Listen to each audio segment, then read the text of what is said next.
Hi guys, welcome to I dream. నేను మీ చాణక్య. జీబ్రాలో ఉండేది కేవలం 2 కలర్సే, కానీ ఈ జీబ్రాలో చాలా కలర్స్ ఉంటాయి అంటున్నారు. మరి ఆ జీబ్రాలో ఎన్నెన్ని వేరియేషన్స్ ఉంటాయో దాని గురించి మొత్తం మనతో పాటు షేర్ చేసుకోవడానికి ఇప్పుడు వర్సటైల్ యాక్టర్ సత్యదేవ్ గారు ఇప్పుడు మనతో పాటున్నారు. హాయ్ సత్యదేవ్. హలో అండి. How are you? Fantastic. How about you? Yeah, సూపర్గా ఉన్నా. మిమ్మల్ని చూసేటప్పుడు ఇంకా ఎనర్జీ ఎక్కువైపోయింది. అవునా?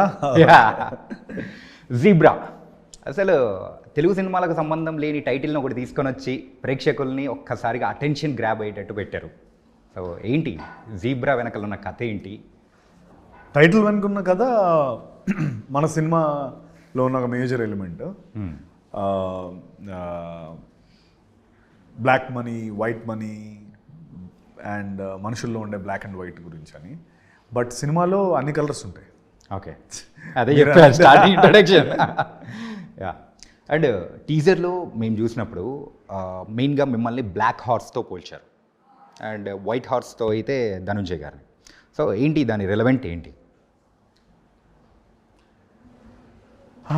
బ్లాక్ అండ్ వైట్ అంటే బేసికలీ అవి ఇంటర్చేంజ్ అవుతూ ఉంటాయి సినిమాలో. ఎవరు బ్లాక్ హార్స్, ఎవరు వైట్ హార్స్ అనేది తెలియకుండా ట్రావెల్ అవుతూ ఉంటుంది అనమాట. సో అదొక దానికి ఒక వెరీ బిగ్ ట్విస్ట్ ఒకటి ఉంటుంది, ఎందుకు అది పెట్టేయడం దానికంటే నేను ఇంటర్వ్యూలో చెప్పలేంది. బట్ ఒక వెరీ ఇంట్రెస్టింగ్ కనెక్షన్ ఉంటుంది దానికి. వై? బికాస్ చెస్లో వైట్ హార్స్ కంటే బ్లాక్ హార్స్ని చూస్తేనే కొంచెం వరీ అవుతున్నట్టు అనిపిస్తుంటుంది. అంటే ఇట్ వాస్ డేంజర్ సైన్గా కూడా అనిపిస్తుంది. ఎవరితో పెట్టుకోకూడదు, వాళ్ళతో పెట్టుకోకూడదు అంట. కానీ మీరు క్యారెక్టరైజేషన్ కంప్లీట్ సాఫ్ట్ ఉంది. దాని కాంట్రాస్టింగ్ ఏమో బ్లాక్ హార్స్ అంటున్నారు, అతనేమో చాలా చూడడానికి వైలెంట్గా ఉన్నాడు, అతను వైట్ హార్స్. సో ఏదో ఉంది మొత్తానికి, అదే ప్లాన్ చేశారు, అదే ఉంది. ఓకే. అండ్ మీ ప్రీ రిలీజ్ ప్రెస్ మీట్స్ దానిలో కూడా చూశాను. ఏంటంటే ఈ జీబ్రా స్క్రిప్ట్ని మీ దగ్గరికి వచ్చినప్పుడు కార్తిక్, ఈశ్వర్ కంప్లీట్ బుక్లెట్ అనేది కూడా ఇచ్చేసి విత్ మ్యూజిక్తో కూడా డీటెయిలింగ్ అనేది కూడా ఇచ్చానని చెప్పేసి అన్నారు. So how do you felt అది అంటే చదివిన తర్వాత కానీ? సో దిస్ ఈస్ నేను చెయ్యాలి అని ఖచ్చితంగా అనుకున్నారా? ఇది నేను చెప్పితే ఎవడో చేసేస్తాడు అనిపించింది ఫస్ట్. తొందరగా మనం చెప్పాలి, లేదంటే ఎవరో ఒకరు దాన్ని గ్రాప్ చేస్తారు. మన దగ్గరికి వచ్చే స్క్రిప్ట్స్ కొంచెం చాలా ఫిల్టర్ వస్తూ ఉంటాయి. చాలా మటుకు అందరి దగ్గరికి వెళ్ళిపోయి మన దగ్గరికి కొంచెం అన్నీ రావు. కొన్నిసార్లు వచ్చేవి మాత్రం వదలకూడదు. అలాంటి స్క్రిప్ట్ జీబ్రా. సో వదలాలనుకోలేదు, చెయ్యాలి, ఇది కంపల్సరీ. మనం ఏదైనా అటు ఇటు కొద్దిగా రేపు ఎల్లుండిలో చెప్తా ఉంటే వెళ్ళిపోద్ది అని కొంచెం వెంటనే, అంటే నేనే కదా, అది ఎవరు విన్నా ఓకే చెప్తారు. సో మెయిన్ ద స్క్రిప్ట్ అలాంటిది. ఓకే. అంటే మనీ గురించి అనేటప్పటికీ మీరు చేసిన దాంట్లో సో మెయిన్గా గుర్తొచ్చేది bluff master. So bluff master shades kind of thing దీనిలో ఏమన్నా ఉంటాయంటారా మీలో? అంటే అందులో మీరైతే ఎక్స్ట్రీమ్, అంటే సత్యదేవ్ అంటే ఇలా అని చెప్పేసి ఒక ఎగ్జైట్మెంట్ అనేది చూపించారు. సో ఆ కైండ్ ఆఫ్ ఎక్స్పెక్ట్ చేయొచ్చు ఈ జీబ్రాలో మీకు? 100%. అంటే బ్లఫ్ మాస్టర్కి దీనికి మేజర్గా ఉండేది డబ్బు అండ్ కొన్ని లూప్ హోల్, అంటే కొన్ని ఫైనాన్షియల్ ఫ్రాడ్స్ లేకపోతే స్కామ్స్ లైట్, అంటే దేర్ ఆర్ స్టిల్ ఒక సెగ్మెంట్లో రెండు కనెక్ట్ అవుతాయి ఆ విషయంలో. బట్ కామన్ డినామినేటర్ వచ్చి డబ్బు కోసం అంటే అంత ఆదరించారు కదా ఆ సినిమాని, ఈ సినిమాని కూడా అంతే ఆదరిస్తారని నమ్ముతున్నాను. ఓకే. రీసెంట్గా దివాళీకి అయితే లక్కీ భాస్కర్ అని రిలీజ్ అయింది. అవును. సో అది కూడా మనీకి సంబంధించింది, ఆ బ్యాక్ డ్రాప్ కానీ ఎవ్రీథింగ్. సో అదేంటంటే 90s జరిగింది. సో ఇదైతే బ్యాంక్ సెక్టర్కి సంబంధించిన ఫ్రాడ్ సంబంధించింది. సో ప్రజెంట్ జనరేషన్లో జరుగుతుంది. సో రెండుకి ఏమన్నా కామన్ ఏదైనా ఉన్నాయా? కామన్ బ్యాంక్ అంటే రెండు బ్యాంక్ అన్నదే తప్ప స్టోరీస్ ఆర్ రెండు చాలా డిఫరెంట్. అంటే ఆస్మాన్ ఫరక్. ఎందుకంటే ఇది మనది అదొక సెగ్మెంట్ మాత్రమే. మనకి ధనంజయ్ వరల్డ్ వేరే ఉంటుంది, సత్యరాజ్ గారి వరల్డ్ వేరే ఉంటుంది, క్యారెక్టర్స్ ఇవన్నీ ఒక, అంటే ఇట్స్ అ కంప్లీట్లీ డిఫరెంట్, ఒక మాస్ ఎంటర్టైనర్ ఇది. It's a commercial entertainer. అంటే అదే కాదు, అందులో జరిగిన ఒక ట్రాన్సాక్షన్ ఎర్రర్ వల్ల ఒక 2 వరల్డ్స్ ఎలా వచ్చి కొలైడ్ అయ్యాయి అనేది సినిమా మెయిన్ థింగ్. పాజిటివ్ ఏంటంటే అది బాగా ఆడింది కాబట్టి మాది కూడా ఆడుతుందని నమ్మకం.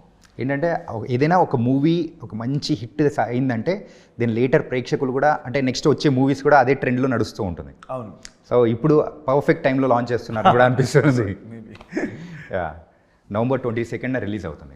అండ్ ట్రైలర్ కూడా చాలా సూపర్గా ఉంది. Thank you. సో దాని తర్వాత వచ్చిన రెస్పాన్స్ ఎలా ఉంది ఏంటి? Terrific response. అంటే చాలా మంచి బజ్ క్రియేట్ అయింది ఆ ట్రైలర్ వల్ల కానీ లేకపోతే మేము చేస్తున్న ఈ ప్రమోషనల్ యాక్టివిటీస్ వల్ల కానీ గ్యారంటీ ఆ బజ్ క్రియేట్ అయింది. అండ్ మేము ఏదైతే నమ్మామో అది అందరూ నమ్ముతున్నారు. ఓకే ఇది ఆడుతుంది అని ఇంకా ఎక్కువ కాన్ఫిడెన్స్ బిల్డ్ అవుతుంది. Waiting for the release date. Waiting for the excitement, nervousness. Absolutely. Nervous ఉందా, ఎక్సైట్మెంట్ ఉందా? ఎక్సైట్మెంట్ ఉంది, ఎక్సైట్మెంట్. నర్వస్నెస్ లేదు. ఓకే. ఎందుకంటే మంచి ప్రోడక్ట్ చేసామని కాన్ఫిడెన్స్. ఎక్సైట్మెంట్ ఏంటంటే ఎలా ఉండబోతుంది, అది ఎక్సైటింగ్గా ఉంది. అంటే ఎలా రిసీవ్ చేసుకుంటారు, ఎంత బాగా రిసీవ్ చేసుకుంటారు అనేది ఎక్సైట్మెంట్. అంటే ప్రీవియస్ మూవీ అయితే కృష్ణమ్మ. సో కృష్ణమ్మ అయితే ఇట్స్ కంప్లీట్లీ డిఫరెంట్ మూవీకి చేంజెస్ అనేది ఎందుకు తీసుకొని వస్తున్నారు? So any reason behind that? ఇప్పుడు అంటే ఎక్స్ప్లోర్ చేస్తున్నాను బ్రదర్. అంటే ఇప్పుడు లైక్ ఏది ఆడుతుంది, ఇది చేస్తే ఆడుతుందా, ఇది చేస్తే ఆడుతుంది, ఇది చేస్తే ఆడుతుంది, అన్నీ చేస్తాను. సో నా స్కోప్ ఇది, నా స్పెక్ట్రమ్ ఇది, నేను ఏదైనా చేయగలుగుతాను. చెప్పండి మీకు ఏం కావాలి ఇప్పుడు. సో మీకు ఇది కావాలా, ఓకే ఇందులో చేస్తాను సినిమాలు. ఓకే. సో మేబీ అంటే ఒకటి నాకు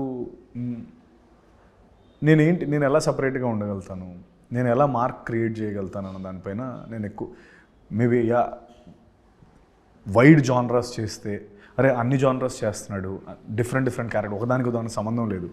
కృష్ణమ్మ మొన్న వచ్చిన కృష్ణమ్మ ఈజ్ ఒక విజయవాడలో ఒక లో లైఫ్ క్యారెక్టర్, అంటే గంజాయి అమ్ముకునే ఒక వ్యక్తి. ఇదేమో ఒక బ్యాంక్ ఎంప్లాయీ, కొంచెం గడ్డం తీసేసి జుట్టు కట్ చేసి, ఆస్మాన్ ఫరక్ కదా. అంటే నిజంగా చెప్పాలంటే నేను అన్నీ ట్రై చేస్తున్నాను ఆడియన్స్ కోసం. సో ఇది ఆడుతుంది, ఇది లేకపోతే ఇది వర్కౌట్ అవుతుంది అనగానే మేబీ ఎస్ ఇది మనం ఎంచుకుందాం, ఇది చేద్దాం అని కొంచెం ఫిక్స్ అవుతానేమో. అప్పటి వరకు I want to try. And of course fix అవ్వడం అంటే అలా ఏం ఉండదు, చేస్తూనే ఉంటాను. నాకు ఎందుకంటే నాకు హై ఇచ్చేది అదే. మీకు హై ఇచ్చే స్టోరీస్ ఏ జోన్ ఎక్కువ మీకు హై ఇస్తుందంటారు? నాకు అంటే కామన్ మ్యాన్ స్టోరీస్ అంటే చాలా ఇష్టం. Common man story. Common man. Umamaheswara ఇది కూడా కామన్ మ్యానే. ఈజ్ అ కామన్ మ్యాన్, ఒక కామన్ బ్యాంకర్ తను. సో అందులో ఒక యాక్షన్ నుండి అలా ఉంటే నాకు చాలా ఇష్టం. అంటే ఒక కామన్ మ్యాన్ ఏదైనా చేయగలడు. ఇప్పుడు ఎన్ని చూస్తాం మనం, ఏదైనా ఒక ఛాలెంజ్ వస్తే ఒక కామన్ మ్యాన్ ఎలా ఎందుకంటే కామన్ మ్యాన్ విన్ అయితే అందరం సెలబ్రేట్ చేసుకుంటాం. మనందరం ఎస్ మనోడు గెలిచాడు అని చెప్పి ఒక కాన్ఫిడెన్స్ వస్తుంది కదా ఆ స్పేస్లో. ఓకే. అంటే చిరంజీవి గారి మూవీస్కి మీరైతే ఒక అభిమానిగా కూర్చొని చూసిన సందర్భం నుంచి ఆయనతో పాటు యాక్ట్ చేసిన సందర్భాలు అనేది కూడా వచ్చాయి. సో ఇంత చేంజ్ ఓవర్ అనేది హౌ యూ ఎక్స్పెక్టెడ్? అదే నేను ఆయనకి ఒక ఏకలవ్య శిష్యుడిని, నో డౌట్. ఎంతోమంది ఏకలవ్య శిష్యుల్లో నేను ఒకడిని.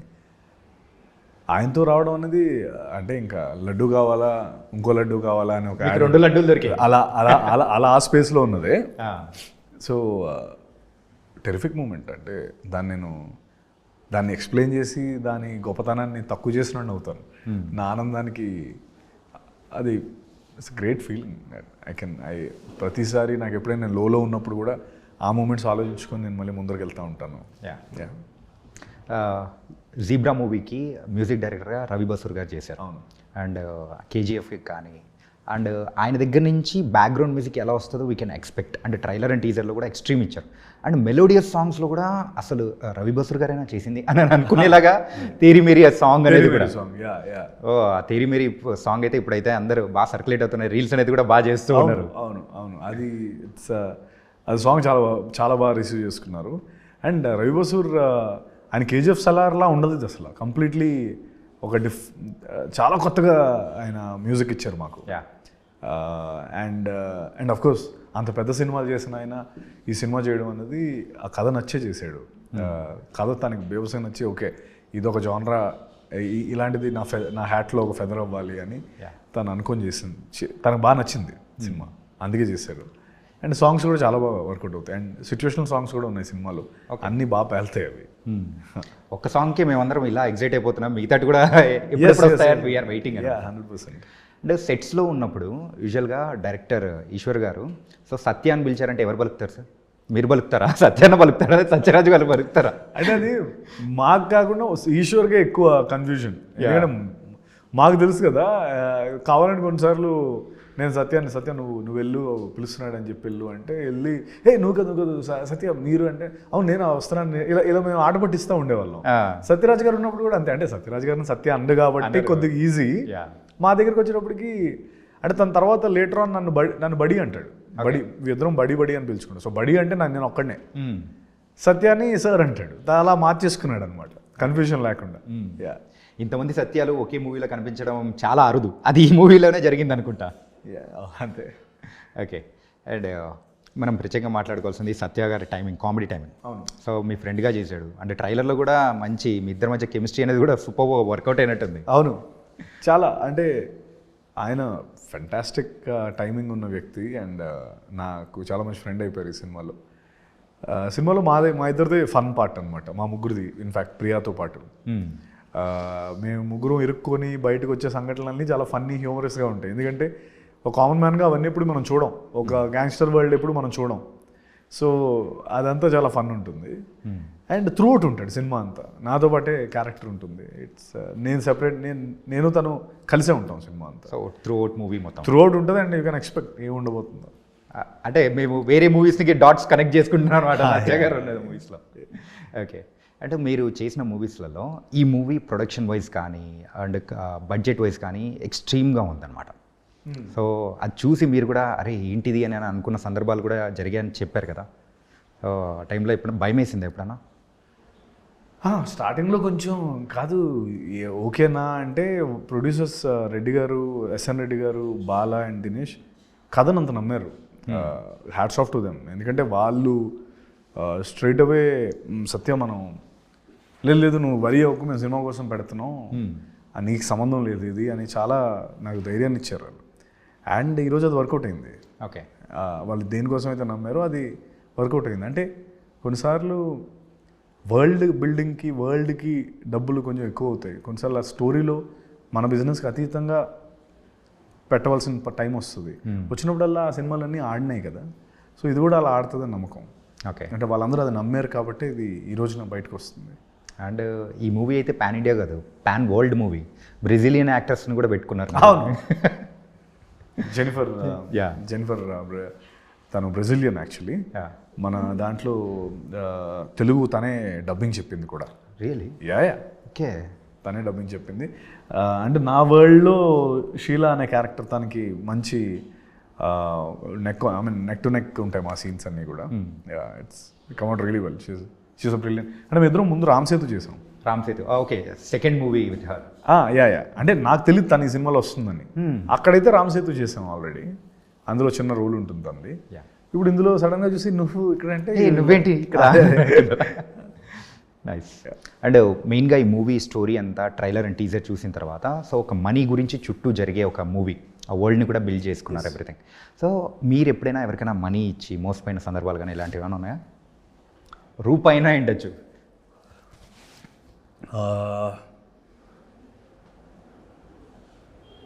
ఒక 30-40 ఉంటాయండి. లక్షలు కాదు, అన్ని సంఘటనలు ఉంటాయి అంటున్నాను. అంటే అందరికీ ఉంటాయి, మీకైనా ఉంటాయి కదా. సో నాకు గట్టిగానే తగిలే. ఎట్లా మూవీలోకి వచ్చిన తర్వాత మూవీస్ రాకముందా మొత్తం అన్నీ కలుపుకొని మనం ఇచ్చేటప్పుడు ఎప్పుడు వెనక్కి రాదు ఏంటో మరి. నాకు ఇవ్వాల్సిన కూడా కొన్నిసార్లు రావు. It's common, part and parcel of the game. అంటే ఎప్పుడైనా కానీ మనకు కావాల్సింది ఒక ఫ్యూయల్ ఏదైనా ఉందంటే అది మనీయే. అవును, దేని చుట్టైనా మనం కష్టపడేది కూడా మనీ గురించి. అంతే కదా. డబ్బు అన్నది ఇప్పుడు అది అంటారు కదా, డబ్బు లేని వాడే డబ్బుదేముంది అంటాడని చెప్పి. అంటే డబ్బు అందరికీ ఇష్టమేనండి, డబ్బు ఇష్టం లేని వాడు ఉంటారు. అది బ్లఫ్ మాస్టర్లో లైన్ ఉంటుంది కదా, మనీ ఈజ్ ఆల్వేస్ అల్టిమేట్. ఈ దునియాలో సంతోషాన్ని ఇచ్చిన ప్రతి దాని వెనకాల డబ్బు ఉంటుంది. అంతే కదా. సో అలాగే సో డబ్బు చాలా ఇంపార్టెంట్, మీకైనా నాకైనా. మనం పనిచేసేది దానికోసం.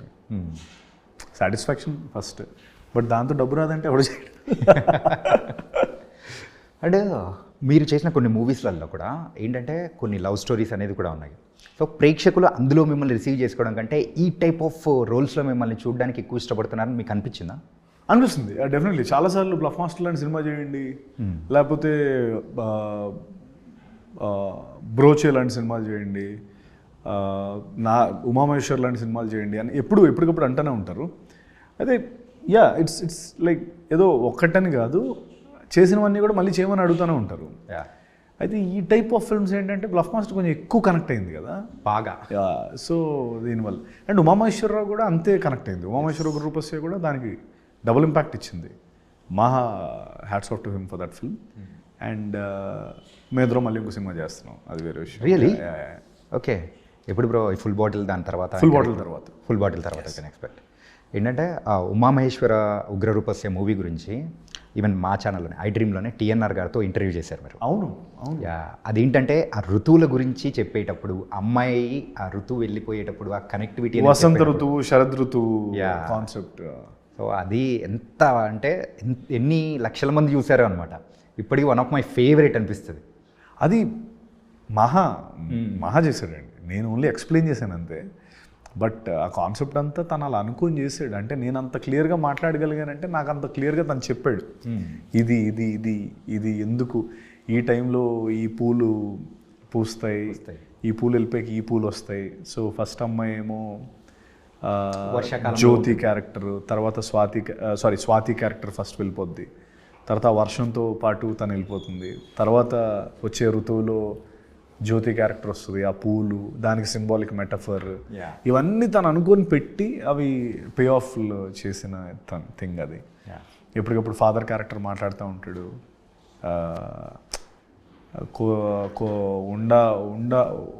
ఉండవలసిన వాళ్ళు కదేంటి వెళ్ళాలని డిసైడ్ అయిన వాళ్ళు వెళ్ళనివ్వకపోతే ఉన్నా వెలితిగానే ఉంటుంది అని, వెళ్ళిపోవాల్సిన వాళ్ళు వెళ్ళకపోతే ఉన్నా వెలితిగానే ఉంటుందని ఒక బ్యూటిఫుల్ వన్ లైనర్స్ ఉంటాయి సినిమాలో. వన్ లైనర్స్ అది క్యాచీ, మనసుకి హత్తుకునేది అనమాట. Very very very catchy. Nice.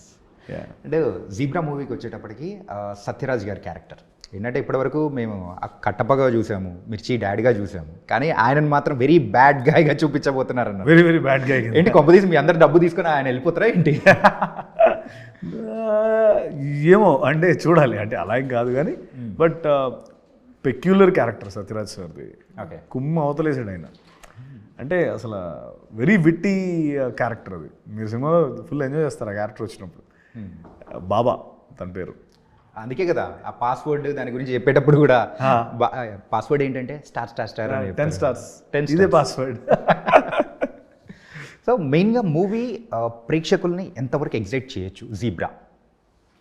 ఎంతవరకు అంటే హిట్ అయ్యేంతవరకు, అంటే కంప్లీట్గా ఎక్సైట్ చేస్తుంది. అంటే ఏ కైండ్ ఆఫ్ ఆడియన్స్ని ఎగ్జైట్ చేస్తుంది అనుకోవచ్చు? అంటే సినిమా ఇష్టం ఉన్న ప్రతి ఆడియన్స్ని చేస్తుంది ఇది. అంటే స్పెసిఫిక్గా టార్గెటెడ్ ఆడియన్స్ అంటూ ఏం లేదు దీనికి. ఎందుకంటే ఇప్పుడు ఇది కమర్షియల్ ఎంటర్టైనర్ ఇది. సో కమర్షియల్ ఎంటర్టైనర్స్ ఇష్టం ఉన్న వాళ్ళందరికీ ఇది ఇష్టపడతారు. ఓకే. అండ్ బ్యాంకింగ్ వరల్డ్ ఉంది, ఒక డాన్ వరల్డ్ ఉంది, సత్యరాజ్ గారి వరల్డ్, ఇవన్నీ 3 క్లబ్ అవుతాయి. ఆ టైప్ స్క్రీన్ ప్లే ఎప్పుడు మనం చూడలేదు. చాలా డిఫరెంట్ స్క్రీన్ ప్లే, అంటే వరల్డ్స్ అన్ని కొలైడ్ అవ్వడం. తర్వాత సునీల్ గారు ఉన్నారు, సత్య గారు ఉన్నారు, కామెడీ ఉంది, టెన్షన్ ఉంది, ఎక్సైట్మెంట్, ట్విస్ట్, సర్ప్రైజ్, మ్యూజిక్. అదే మా టీజర్లో వచ్చినట్టు cars, more cars, bikes, aeroplane, you name it, you have everything in the film. Okay, అన్నీ ఒకేసారి చూపించేసిపోతున్నారు అనమాట.